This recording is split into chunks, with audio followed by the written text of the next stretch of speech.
hello friends साधारण गणितर किछुमान important question आपनालोকৰ কাৰণে লৈ আহিছো ग्रेड 4 আৰু আসাম পুলিশ एग्जाমৰ কাৰণে क्वेश्चनবোৰ आपनालोকে প্ৰ্যাকটিছ কৰি চাব পাৰে क्वेश्चनবোৰ বহুত ইম্পৰ্টেন্ট হয় প্ৰিভিয়াস ইয়াৰৰ किछुमान क्वेश्चन ইয়াতে ইনক্লুড কৰা হৈছে চাওক क्वेश्चन नम्बर 1 এটা সংখ্যাক ইয়াৰ 3 চতুৰ্থাংশৰে পূৰণ কৰাত 10800 পোৱা গল সংখ্যাটো হৈছে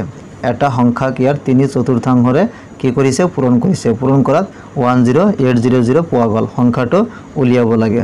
সো সংখ্যাটো আমি কি বুলি ধৰি লব লাগিব সংখ্যাটো x বুলি কনসিডাৰ কৰিলো এতিয়া কোন এটা সংখ্যাক এই সংখ্যাক অৰ্থাৎ x ৰ 3 চতুৰ্থাংশ অৰ্থাৎ 3/4 3 চতুৰ্থাংশ মানে হল 4/3 বা 3/4 এক পঞ্চমাংশ বুলি কলে 1/5 লিখিলেতেন গতিকে ইয়াতে 3 চতুৰ্থাংশ বুলি কোৱা হৈছে সেই কাৰণে 3/4 4/3 নহব এটো মনত ৰাখিব 3 চতুৰ্থাংশ ইয়াতে 3 টো আগত আহিব ওলভ হিচাপে থাকিব আৰু 4 টো কি থাকিব হৰ হিচাপে থাকিব এক পঞ্চমাংশ বুলি কলে 1/5 এক ষষ্ঠমাংশ বুলি কলে 1/6 এক সপ্তমাংশ বুলি কলে 1/7 এনেকৈ আমি ক'ব পাৰো সো সংখ্যাটো x বুলি ধৰা হৈছিল আৰু ইয়াৰ 3 চতুৰ্থাংশ কাৰ x ৰ 3 চতুৰ্থাংশ অৰ্থাৎ 3x / 4 ওকে এটা আমি ক'ব পাৰো সংখ্যাটো x বুলি কনসিডাৰ কৰা হয়েছে আৰ এই x ৰ 3 চতুৰ্থাংশক আমি কেনেকৈ লিখিব পাৰো 3x / 4 এতিয়া সক ইয়াৰ 3 চতুৰ্থাংশৰে কি কৰিছে পূৰণ কৰিছে অৰ্থাৎ x আৰু এটো কি কৰিব লাগিব পূৰণ কৰিব লাগিব ওকে ইয়াতে পূৰণ কৰিব বুলি কোৱা হৈছে পূৰণ কৰাত সো পূৰণ কৰিলে আমি কিমান পাও সংখ্যাটো 10800 পাও এটো প্ৰশ্ন মতে আমি লিখিব পাৰিলো এতিয়া সক x আৰু 3x পূৰণ কৰিলে কিমান আহিব 3x² / 4 equal to 10800 okay implies 3x² equal to 4 ৰ লগত এখিনি পূৰণ কৰিম 10800 into 4 implies x² so x² কিমান আহিব 10800 into 4 divided by 3 তিনিটো x² ৰ লগত পূৰণ হৈ আছে ইফালে কি হ'ব হৰণ হ'ব ওকে এতিয়া কটাকটি কৰিব লাগিব সো এতে কটাকটি কৰিলে 3 3 গুণ 9 হাতত থাকিল 1 3 6 গুণ 18 সো দুটা 0 এতে দিব লাগিব সো কিমান হল 3600 সো 3600 into 4 এটো পূৰণ কৰিব লাগিব 4 6 গুণ কিমান 24 24 ৰ 4 4 3 গুণ 12 12 আৰু 2 13 14 14 আৰু দুটা 0 আছে সো 14400 14400 সক তেনেহলে x² মান কিমান পালো 14400 therefore আমি লিখিব পাৰো x² equal to 14400 পালো therefore x ৰ মান হে লাগে আমাৰ so x equal to √over হ'ব 14400 সো 144 ক আমি 120 লিখি স্কয়ার কৰিব পাৰো কাৰণ 12 12 গুণ কিমান 144 হয় আৰু ইয়াতে দুটা 0 আছে তেনেহলে বৰ্গমূলত কি থাকিব এটা 0 থাকিব গতিকে স্কয়াৰ ৰুট ক্যান্সেল কৰি বাকি থাকিল আমাৰ 120 ওকে সো आंसरটো কিমান আহিব 120 অপশন বি টো কারেক্ট হ'ব সক পৰৱৰ্তী প্ৰশ্ন क्वेश्चन नंबर 2 যদি পাঁচটা ক্ৰমিক সংখ্যাৰ যোগফল 190 হয় তেন্তে আটাইতকৈ ডাঙৰ আৰু সৰু সংখ্যাটোৰ যোগফল হ'ব क्वेश्चनটো বহুত ইম্পৰ্টেন্ট হয় এনেকুৱা টাইপৰ क्वेश्चनবোৰ পৰীক্ষাতৰ সম্ভাৱনা বেছি থাকে সক যদি পাঁচটা ক্ৰমিক সংখ্যাৰ যোগফল কিমান আহিছে 190 বুলি কোৱা হৈছে তেন্তে আটাইতকৈ ডাঙৰ আৰু সৰু সংখ্যাটোৰ যোগফল উলিয়াব লাগে ক্ৰমিক সংখ্যা তেনেহলে প্ৰথম ক্ৰমিক সংখ্যাটো x বুলি কনসিডাৰ কৰিলো দ্বিতীয়টো কিমান আহিব তেনেহলে x + 1 তৃতীয়টো কিমান আহিব x + 2 ক্ৰমিক বুলি কোৱা হৈছে কাৰণ এটাৰ পিছত এটা হেটো ক্ৰমিক বুলি কোৱা হয় গতি x + 2 আহিল x + 2 ৰ পিছত কিমান আহিব x + 3 আহিব ওকে x + 3 আহিব x + 3 ৰ পিছত কিমান আহিব x + 4 x + 4 ৰ পিছত x + 5 x + 6 এনেকৈ যাব কিন্তু ইয়াতে কি কৈছে যদি পাঁচটা ক্ৰমিক গতি এটা দুটা তিনিটা চাৰিটা পাঁচটা x এটা x + 1 দুটা x + 2 তিনিটা x + 3 চাৰিটা x + 4 পাঁচটা ওকে গতিকে পাঁচটা ক্ৰমিক সংখ্যা হৈ গল এতিয়া পাঁচটা ক্ৰমিক সংখ্যাৰ যোগফল গতি এবিলা কি কৰিব লাগিব আমি যোগ কৰিব লাগিব শৰ্টকাটত কৰি আছো পৰীক্ষাত ইমান টাইম নাপাব সো যোগ কৰি আছো 190 ইয়াৰ যোগফল কিমান দি আছে 190 দি আছে ওকে এতিয়া সক x x দুটা তিনিটা চাৰিটা পাঁচটা ওকে 5x হ'ব আৰু 1 আৰু 2 3 3 আৰু 3 6 6 আৰু 4 যোগ কৰিলে কিমান আহিব 10 5x plus 10 আহিব okay so 5x plus 10 equal to 190 implies so 5x equal to 190 minus 10 so 190 ৰ পৰা 10 minus কৰিলে কিমান আহিব 180 ওকে 180 আহিব so implies x কিমান আহিব 180 divided by 5 কাৰণ 5 ৰ লগত x পূৰণ হ'বলৈ গলে কি হ'ব হৰণ হ'ব so 5 3 গুণ কিমান 15 ইয়াতে বাকি থাকিল 16 17 3 so 30 5 6 গুণ কিমান 30 so ইয়াৰ আনসাৰটো ভ্যালুটো কিমান আহিল আমাৰ 36 গতিকে পাঁচটা ক্ৰমিক সংখ্যাৰ যোগফল 90 হলে আটাইতকৈ ডাঙৰ বুলি কোৱা হৈছে সক ডাঙৰ আৰু আটাইতকৈ সৰু সংখ্যাটোৰ তেনে হলে x ৰ মান আমি কিমান পালো 36 প্ৰথম সংখ্যাটো কিমান পালো 36 তেনে হলে পিছৰ ক্ৰমিক সংখ্যাটো কিমান আহিব x + 1 36 + 1 37 তাৰপিছত 36 + 2 38 আহিব এনেকৈ আহিব সক এতিয়া আটাইতকৈ ডাঙৰ মানে হ'ব x + 4 1 2 3 4 5 চাৰিটা পাঁচটা দিয়া আছে গতিকে পাঁচটা ক্ৰমিক সংখ্যাৰ আটাইতকৈ সৰু হ'ব x অৰ্থাৎ 36 আৰু আটাইতকৈ ডাঙৰ কিমান আহিব x + 4 ওকে সো আটাইতকৈ ডাঙৰ সংখ্যাটো কিমান আহিব x + 4 কাৰণ এটো ডাঙৰ x + 4 x ৰ মান কিমান 36 + 4 সো 36 + 4 কিমান 40 ওকে আৰু কি কোৱা আছে সক সৰু সংখ্যাটো সো সৰু সংখ্যাটো কিমান আহিব x ৰ মান প্ৰথম সংখ্যাটো সৰু সংখ্যা হ'ব সো সৰু সংখ্যাটো কিমান আছে 36 এতিয়া ডাঙৰ আৰু সৰু সংখ্যাটোৰ যোগফল therefore যোগফল কিমান আহিব সো ডাঙৰটো 40 আৰু সৰুটো কিমান 36 ওকে সো 40 আৰু 36 যোগ কৰিলে কিমান আহিব ইয়াতে 6 আহিব 4 3 7 76 option number D to correct সক অলপ প্ৰ্যাকটিছ কৰিব লাগিব সক তাৰ পৰৱৰ্তী প্ৰশ্নটো কোৱেশ্চন নম্বৰ 3 কোনো এটা সংখ্যাৰ পৰা ইয়াৰ 3/4 বিয়োগ কৰিলে 163 পোৱা গল সংখ্যাটো হৈছে সক একেবাৰে ইজি হয় কোনো এটা সংখ্যা x বুলি কনসিডাৰ কৰিছো কোনো এটা সংখ্যাৰ পৰা ইয়াৰ 3/4 অৰ্থাৎ x ৰ 3/4 অৰ্থাৎ আগৰ নিচিনা 3x divided by 4 okay 3/4 3x divided by 4 x ৰ 3/4 এটো হল সংখ্যাটো এই সংখ্যাটোৰ 3/4 ওকে সেই কাৰণে 3x/4 আহিব ইয়াতে আপোনালোকে a বুলি ধৰিব পাৰে a তেনে 3a/4 হ'ব এৰ মান উলিয়াব লাগিব এতিয়া সক কোনো এটা সংখ্যাৰ পৰা ইয়াৰ 3/4 3x/4 বিয়োগ কৰিলে অৰ্থাৎ মাইনাস কৰিব লাগিব মাইনাস কৰিলে কিমান পোৱা যায় 163 according to the question প্ৰশ্ন মতে এখানে আমি লিখিব পাৰো ওকে সো implies এটো আমি মাইনাস কৰিব লাগিব 4 লগত x পূৰণ কৰিলে কিমান আহিব 4x - 3x equal to এটোৰ লগত এটো পূৰণ কৰিম 4 into 163 ডাইৰেক্ট কৰা হৈছে 4 into 163 so 4x ৰ পৰা 3x মাইনাস কৰিলে কিমান হয় 1x অৰ্থাৎ x এতিয়া 4 into 163 পূৰণ কৰিব লাগিব 4 3 গুণ 12 4 6 গুণ 24 আৰু 1 25 25 ৰ কিমান আহিব 5 4 1 গুণ 4 হাতত থাকিল 2 6 গতিকে 652 হ'ব আমাৰ आंसर অপশন নম্বৰ এ টু কাৰেক্ট সক পৰৱৰ্তী প্ৰশ্ন দুটা সংখ্যাৰ যোগফল 12 আৰু সংখ্যা দুটা বৰ্গৰ পাৰ্থক্য 60 সংখ্যা দুটাৰ পাৰ্থক্য উলিয়াব লাগে সক হৈ যায় এডিআৰ পৰীক্ষাত এটো কোশ্চেন আহিছিল সক সেম টাইপৰ কোশ্চেন হয় দুটা সংখ্যাৰ যোগফল কিমান দি আছে 12 আৰু সংখ্যা দুটা বৰ্গৰ পাৰ্থক্য কিমান দি আছে 60 তেনেহলে কি উলিয়াব লাগে সংখ্যা দুটা পাৰ্থক্য উলিয়াব লাগে একেবাৰে ইজি হয় সক শৰ্ট ট্ৰিক্সৰ জৰিয়তে এটা সমাধান কৰিম অতি কম সময়ৰ ভিতৰত দুটা সংখ্যা এটা সংখ্যা x বুলি কনসিডাৰ কৰিলো আৰু এটা সংখ্যা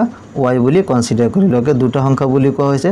দুটা সংখ্যাৰ যোগফল তেনেহলে প্লাস দিব লাগিব বিয়োগফল থাকিলে মাইনাস দিলো হেতেন সো দুটা সংখ্যাৰ যোগফল কিমান দি আছে 12 দি আছে এটো ইকুৱেশ্যন নম্বৰ 1 কৰি থলো সুবিধাৰ কাৰণে এটা আপোনালোকে পৰীক্ষাত নিদিব পাৰে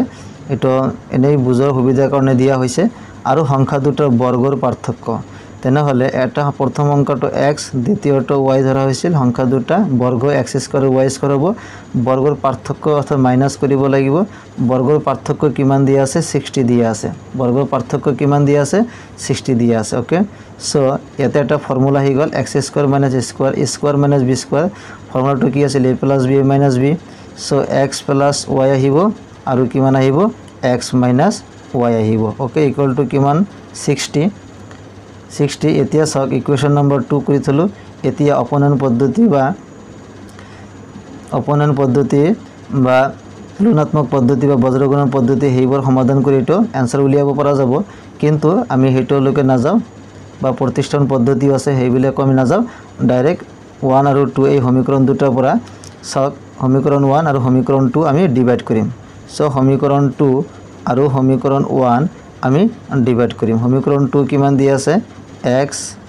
+ y x minus y okay x plus y x minus y আৰু ইয়াতে কিমান দি আছে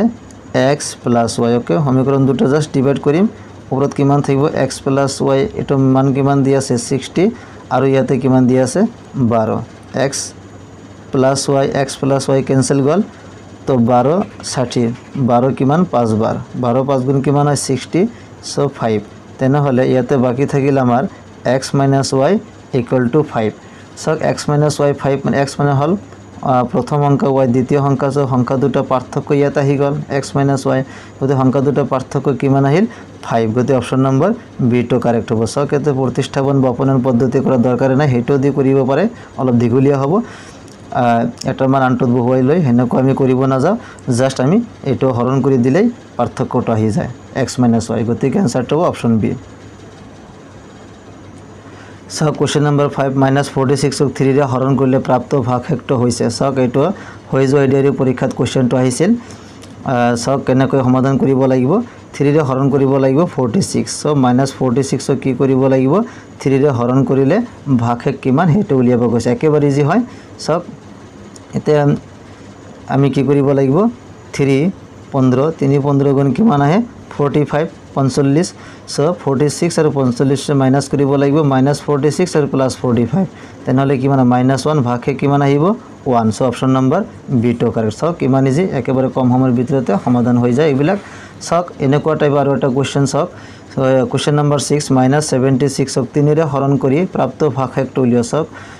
এটো এডিআৰি প্ৰিভিয়াস ইয়াৰ কোৱেশ্চন হয় 2022 যেটো পৰীক্ষা হৈছিল এডিআৰি হেটো পৰীক্ষাত এই কোৱেশ্চনটো আহিছিল সক একেবাৰে ইজি হয় এনেকুৱা টাইপৰ কোৱেশ্চন